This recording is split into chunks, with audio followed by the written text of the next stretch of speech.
Xin chào các anh chị em, thì hôm nay mình mở ra một cái series mới.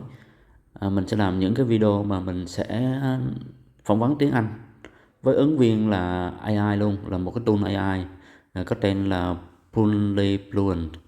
Thì cái tool này cũng khá là hay. Nếu như các bạn đăng ký thì một tháng sẽ tốn hơn 100.000. Mình vẫn dùng cái tool này để học được rất nhiều ngoại ngữ, đó là tiếng Anh, tiếng Nhật, tiếng Trung, vân vân, rất là nhiều tiếng.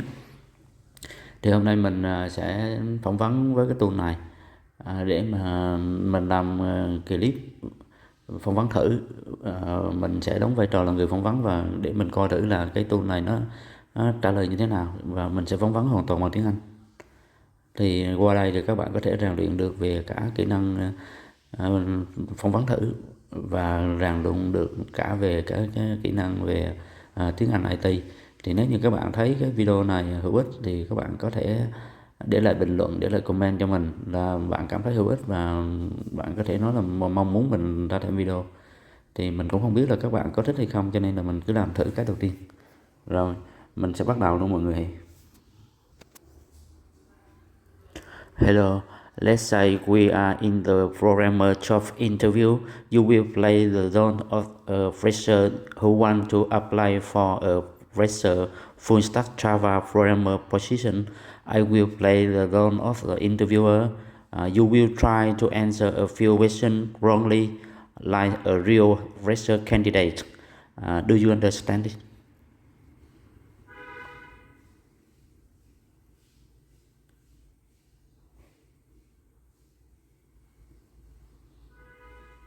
Ah, I see. This sounds like a fun challenge. So I'm the fresh-faced Java programmer, eager to get hired, but maybe a little unpolished in my answers, and you're the discerning interviewer. Got it. I'll do my best to give you some interesting, slightly off-kilter responses. All right, interviewer, I'm ready for your first question. Lay it on me.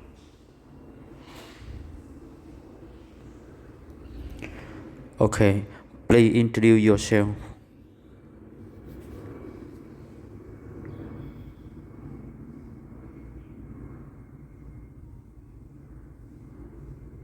All right, thank you for this opportunity.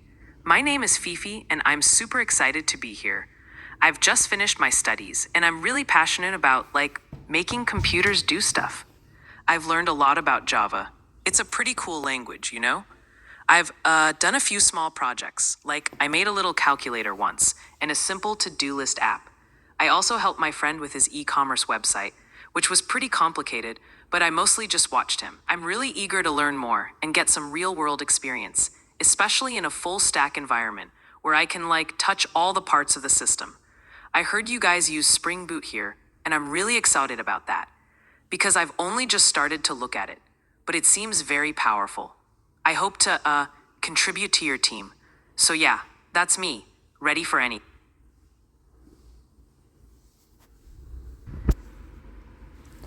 How long have you known Java?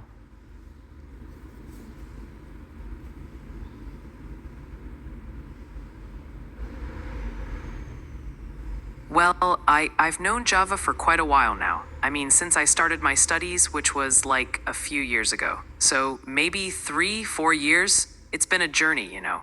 I've mostly been learning it in school, doing assignments and things. And then, watching some YouTube videos, but sometimes I get bored after watching many videos. I think I'm pretty good with it. I can, write code that compiles most of the time.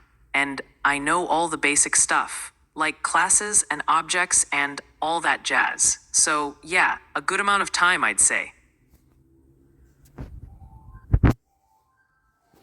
Okay, please list the topic you have learned with Java.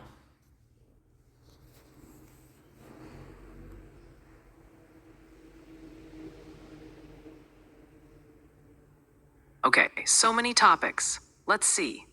I learned about variables, obviously, and data types, like int and string. Loops are super important, so for loops, while loops, those are clear in my head. Then there's object-oriented programming, or OOP, which is like the main thing in Java, right? So classes, objects, inheritance, polymorphism. I'm pretty sure I got those down. And interfaces and abstract classes too. Oh, and exceptions. Handling errors is crucial, so try catch blocks, also arrays to store lists of things. And I even touched on some more advanced stuff like maybe some collections, like array list and hash map, but I usually just use arrays because they're simpler. I've also looked at some like basic input output, so reading from the console. And that's pretty much it for the core Java. I know there's more, but for a fresher, this is a lot, right?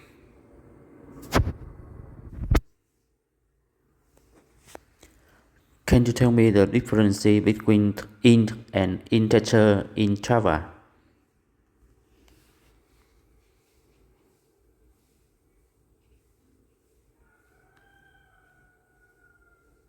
Int and integer. This is a classic one. I know this. So int is for like numbers, right? Just a normal number. You can use it to count things like how many pizzas I want. You just say int number of pizzas equals 3. Now integer, that's also for numbers, but it's like a fancy int. It's got a capital I, so it's more important, you know? It's like a special version of int. I think it's used when you want to do more complicated stuff with numbers, or if you need to put numbers into a collection like an array list, because array lists only like the fancy integer versions, not the regular ints. And I remember something about null. You can't make an int equal to null, but you can make an integer equal to null. So that's another big difference. It's like integer has more features because it's an object, and int is just a basic type. Does that make sense? I think that's most of. Do you know the concept wrapper?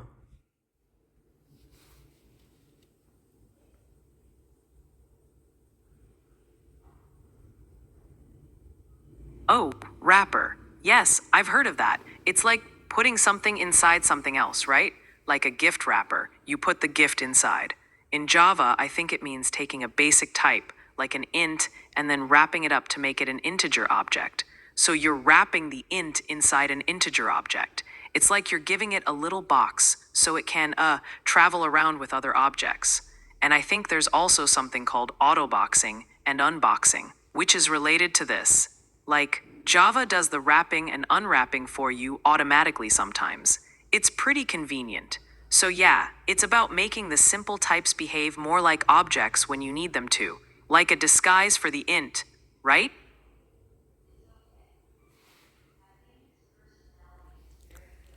What do autoboxing and unboxing mean?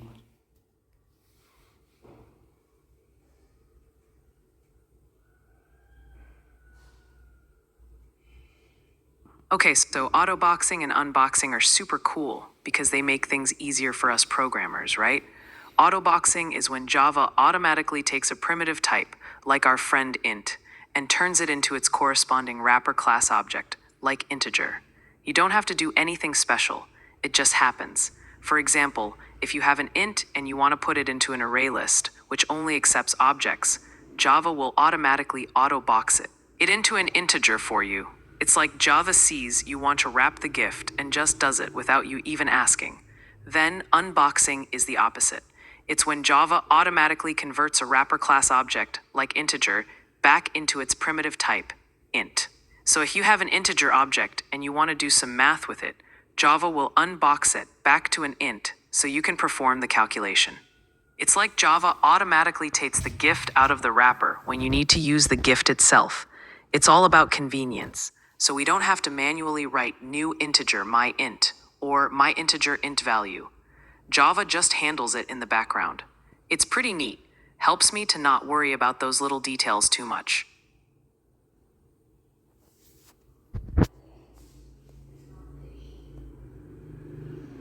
Okay, an example. Let me think. Let's say we have an int variable, like this. Int my primitive int equals 10. Now if I want to put this my primitive int into an array list, which only stores objects, I can do this. List integer, list of numbers, equals new array list.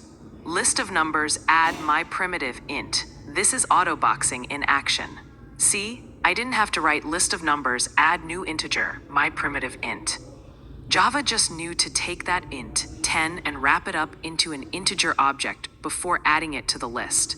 That's autoboxing. For unboxing, let's say I want to get that number back out and do some math with it. Integer my wrapperint equals list of numbers get 0. This gets the integer object. Int another primitive int equals my wrapperint plus 5. This is unboxing. Here, when I do my wrapperint plus 5, Java sees that I'm trying to add a primitive int, 5, to an integer object, so it automatically unboxes my wrapperint back into an int so the addition can happen. The result, 15, is then stored in another primitive int. It's pretty magical, makes my life easier. I don't have to worry about all those conversions myself. Have you ever encountered any wrapper-related error?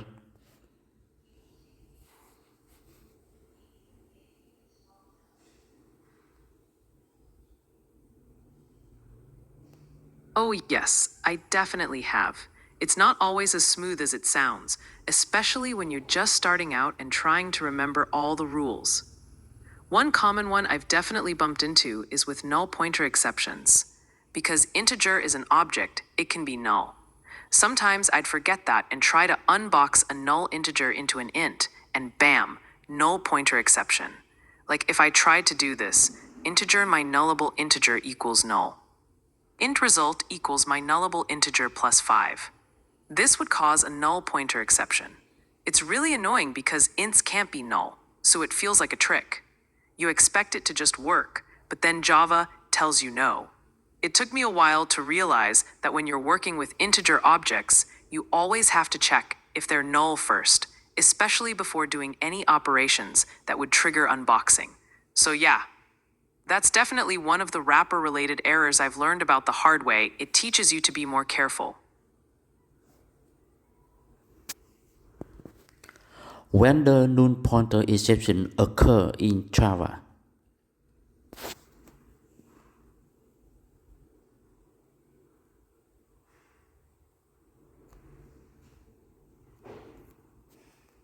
A null pointer exception. That's a super common one in Java, and it usually means something went wrong in your code because you tried to use a variable that isn't pointing to anything yet. Basically, it happens when you try to do something with an object reference that is currently null. Think of it like this. An object reference is supposed to hold the address of where an object lives in memory. But if it's null, it's like a street address that says no address here. So a null pointer exception occurs when you try to perform any of these actions on a null object reference. 1. Call a method on it. myObject.doSomething. If my object is null, Java doesn't know what doSomething to call because there's no actual object there. 2. Access a field or variable of it. Int value is myObject.data. Again, if my object is null, there's no object to get the data from. 3. Access an element of an array that is null. myArray0. Is myArray itself is null, you can't get its elements. 4. Throw it as if it were a throwable. Throw null. This is less common but also causes one. 5. Synchronize on it. Synchronized myObject when a null. If myObject is null, you can't synchronize on it. And, as I mentioned with the integer wrapper, trying to auto-unbox a null integer, or double, boolean, etc., to its primitive type will also cause a null pointer exception. Like, if you have integer sumInt equals null, and then you do int x equals sumInt. That's a classic null pointer exception right there. It's usually a sign that you need to add some checks in your code. Like, if myObject isn't null, before you try to use myObject. It's a common mistake for freshers, and even experienced developers sometimes miss them. I saw you mention object reference. What is?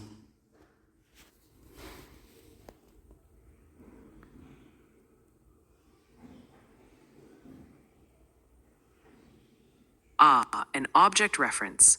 That's a super fundamental concept in Java. It's how we actually use objects in our code. So when you create an object, like new my class, that object gets created somewhere in your computer's memory. Now, you need a way to point to that specific object, right? That's what an object reference is for.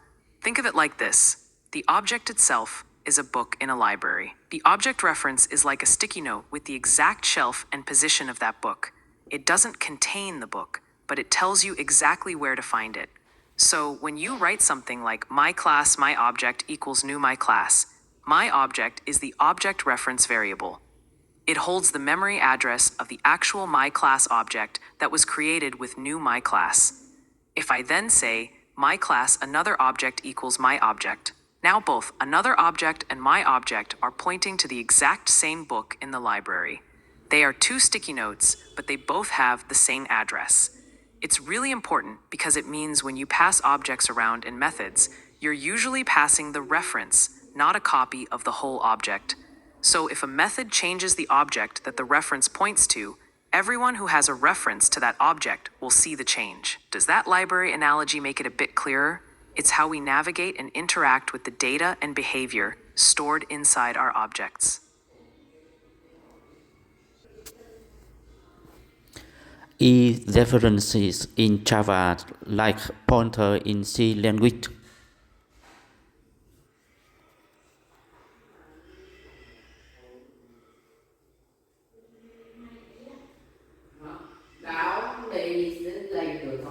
That's a really good question, and it's something that often confuses people coming from languages like C. So yes, in a way, Java references are similar to pointers in C because they both hold memory addresses. They both point to where data is stored.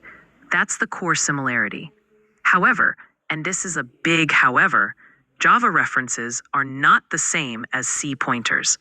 The key difference is that Java references are much safer and more abstract. Here's why they are different. 1. No pointer arithmetic. In C, you can do things like PTR++ to move to the next memory location, or PTR equals PTR plus 10 to jump ahead. You cannot do this with Java references. You can't perform arithmetic operations on them. 2. No direct memory access. In C, you can directly manipulate memory addresses. Java references don't allow you to see or mess with the actual memory address. You can't cast a reference to an integer value representing an address. 3. Type safety. Java references are always type safe. A reference of type myClass can only point to objects of myClass or its subclasses. In C, you can cast pointers to different types, which can lead to errors. 4. Automatic memory management, garbage collection. This is huge. In C, you have to manually malloc and free memory. If you forget to free, you get memory leaks. If you try to use freed memory, you get crashes. In Java, the garbage collector automatically cleans up objects that are no longer referenced. You don't have to worry about freeing memory yourself. This means you don't have dangling pointers to memory that's been freed, which are common bugs in C. 5. Null versus invalid. A Java reference can be null, meaning it points to nothing. A C pointer can point to an invalid or unexpected memory location, which can lead to seg faults. Java's null pointer exception is usually easier to debug than a C seg fault. So, while they both handle addresses, Java references are a much higher level, safer abstraction. They hide the low-level memory details from the programmer, which helps prevent a whole category of difficult-to-find bugs common in C. It's like Java gives you a map with locations, but C gives you the raw GPS coordinates and lets you drive anywhere. I think it's one of the reasons Java is considered a safer language. Tell me an error you have encountered while working with reference in Java.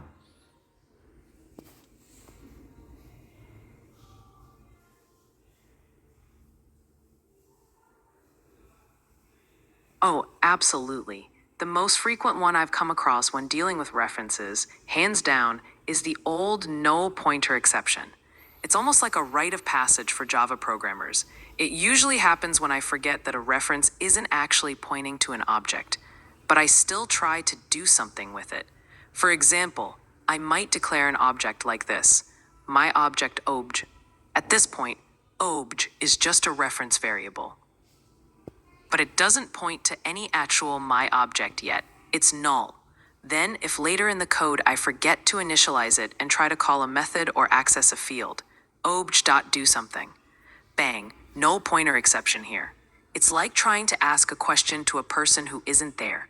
The program gets confused because obj has no actual object to perform do something on.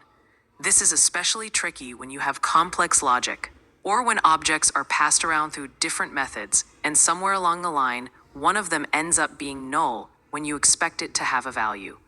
It's a constant reminder to always check if a reference is null before trying to use it, especially when I'm getting input from external sources or dealing with optional values. It's a pain, but it teaches you to be more careful.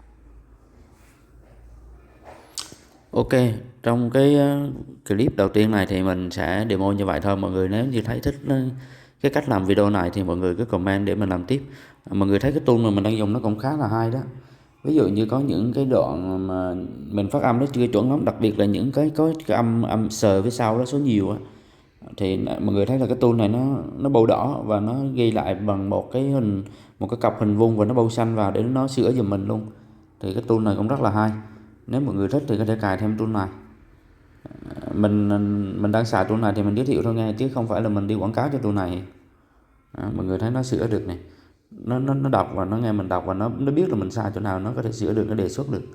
Tool này cũng khá là hay và tool này nó cũng thông minh lắm. Để nó trả lời là cái nhân của nó, cái core của cái tool này là nó dùng cái AI của Google mọi người, chứ không phải của ChatGPT, mà nó là dùng cái core của nó là của Google. Thì hy vọng là mọi người sẽ cảm thấy những cái clip như thế này có bổ ích. Và mọi người cứ để lại cái comment ở phía dưới, và nếu mọi người thích thì mình lại tiếp tục làm những cái video như thế này nữa, để mà mọi người vừa luyện được tiếng Anh này, vừa luyện được phỏng vấn, rồi vừa được quen mặt chữ tiếng Anh, rồi học được tiếng Anh chuyên ngành, rồi cũng như là nghe. Nếu những cái clip trước mình làm á, trong những cái clip trước thì mình chỉ có cho mọi người thấy hình thôi, thấy chữ thôi, còn cái này là mọi người nghe được luôn. Cho nên là nếu như mà mọi người dùng những cái clip này của mình để mọi người luyện nghe tiếng Anh IT luôn thì cũng rất là hay. Nó luyện được tiếng Anh trong quá trình phỏng vấn ấy, thì cũng rất là ok luôn. Hy vọng nó đem lại bổ ích cho mọi người. Rồi, cảm ơn và hẹn mọi người ở những video tiếp theo.